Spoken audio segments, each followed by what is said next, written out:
Welcome back. The Gauteng government says a water interruption at Charlotte Maxeke Academic Hospital is due to a supply failure from Johannesburg Water. Now, the hospital has cautioned that its water tanks are running very low, it says. ENCA's Malungelo Boy is at the facility now. He joins us live.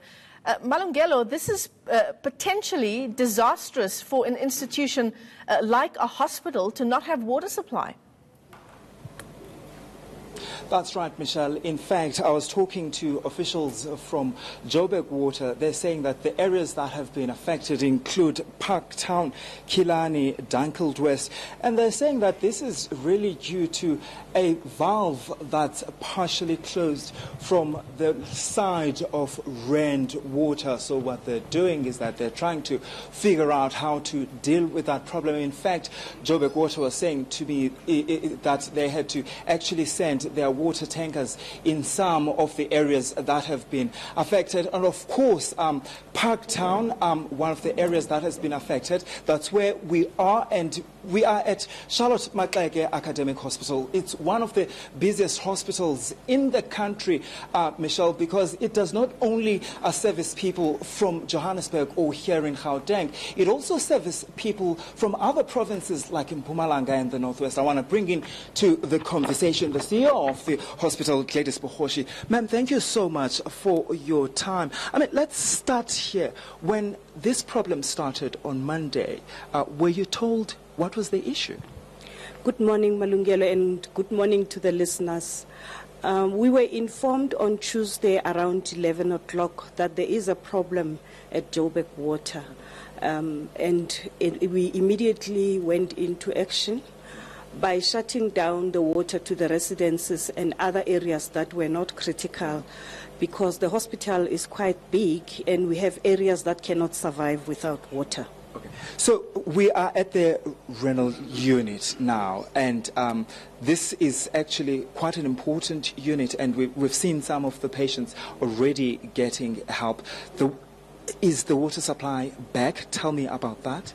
Yes, the water supply came back last night, but the unit where we are is the renal unit. This is the patients who have got renal failure and they have to come to the hospital 3 times a week for 4 hours to be dialyzed. And therefore, when we do not have water, we are unable to service them because their treatment is 100% dependent on water.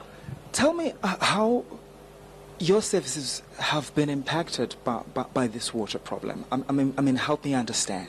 Yeah. We had very serious areas that we are worried about, one of them being the renal unit, as I've just explained.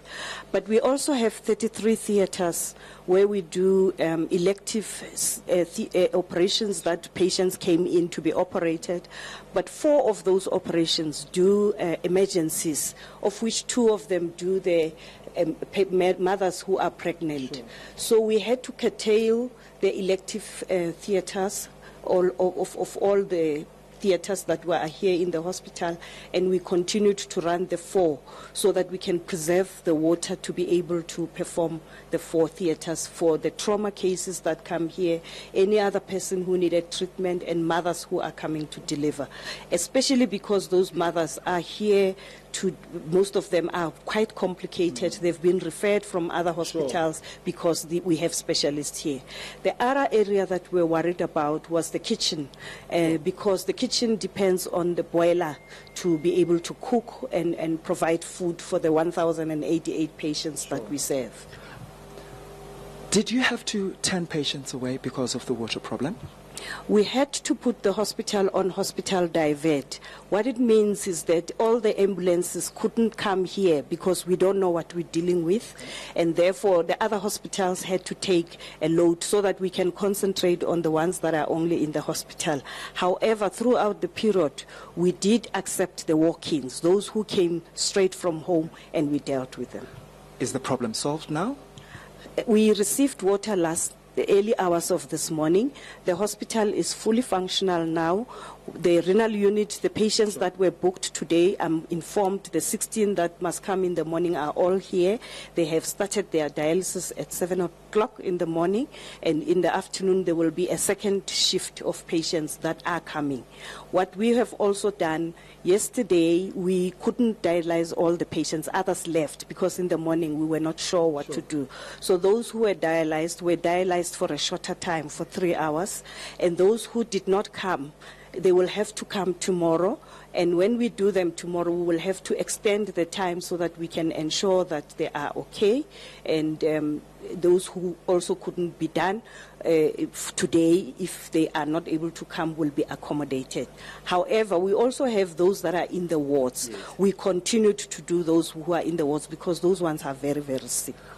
A quick one, ma'am. I mean, if a patient is at home now and wondering whether the situation here at Charlotte Maxeke has improved in terms of the water supply, what can you say to them? The hospital is fully functional as I'm talking right now. Okay.